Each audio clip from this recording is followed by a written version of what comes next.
বাজারে বিক্রি হওয়া 20 থেকে 30% ফল ও সবজিতে পাওয়া গেছে মাত্রাতিরিক্ত রাসায়নিক ও কীটনাশকের উপস্থিতি। এর মধ্যে 10 থেকে 12 ভাগই রয়েছে সর্বোচ্চ সহনীয় মাত্রার চেয়ে বেশি। এমন তথ্য উঠে এসেছে নিরাপদ খাদ্য কর্তৃপক্ষের এক গবেষণায় সোমবার রাজধানীতে আয়োজিত এক অনুষ্ঠানে, যা তুলে ধরা হয়। 250-টিরও বেশি ডিজাইন অপশন নিয়ে ওয়ালটন স্মার্ট ফ্রিজ, বোঝে আপনার প্রয়োজন।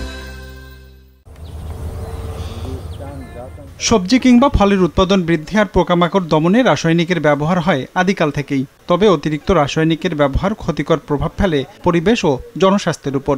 বাংলাদেশ কৃষি গবেষণা ইনস্টিটিউটের হিসেবে বর্তমানে দেশের বাজারে যত সবজি ও ফল পাওয়া যায় তার 20 থেকে 30 ভাগই রয়েছে ক্ষতিকর রাসায়নিক। এর মধ্যে 10 থেকে 12% সহনীয় মাত্রার চেয়ে বেশি কীটনাশকের উপস্থিতি রয়েছে।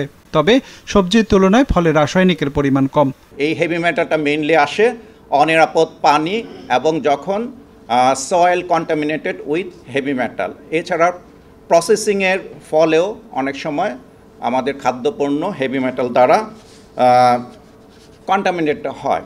শাকসবজি ও ফলে রাসায়নিকের ক্ষতিকর উপাদানের উপস্থিতি জানতে পৃথক 2টি গবেষণা পরিচালনা করে বাংলাদেশ নিরাপদ খাদ্য কর্তৃপক্ষ। গবেষণায় দেখা গেছে প্রতি কেজি লাল শাকে সহনীয় মাত্রায় 190 মাইক্রোগ্রাম ম্যাডমিয়াম থাকার কথা থাকলেও পাওয়া গেছে 704 মাইক্রোগ্রামের বেশি। এছাড়া লেডের মতো ভারী ধাতুর মাত্রা অতিরিক্ত উপস্থিতি মিলেছে শিম, শসা, ঢেঁড়স, পটলের মতো 9টি সবজিতে।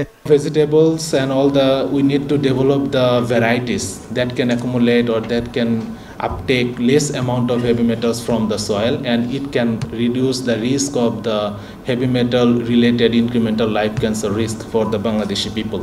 If we apply toxic chemical pesticide, and after the application of toxic chemical pesticide, when we are intended to harvest our crop, if we follow the pre-harvest interval, then the produce will be produced and it will be safe for our consumer. আমলিচু কিংবা পেয়ারার কীটনাশকের উপস্থিতি জানতে 320টি নমুনা পরীক্ষা করে গবেষকরা, যেখানে 39টি নমুনাতে কীটনাশকের উপস্থিতি পাওয়া গেছে। 18.8% কীটনাশকের উপস্থিতি মিলেছে লিচুতে, আর সবচেয়ে কম কীটনাশক পাওয়া গেছে আমে 8.8%।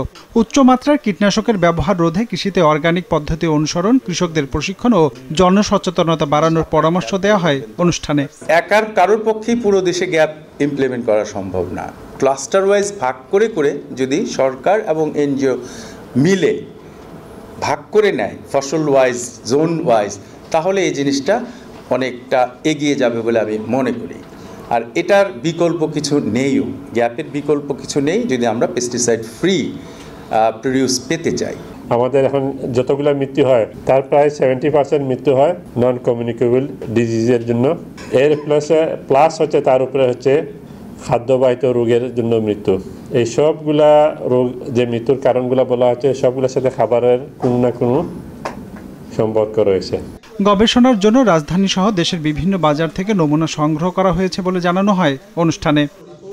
রঞ্জিবুল মিজান, বিজনেস রিপোর্ট, মাছরাঙা টেলিভিশন।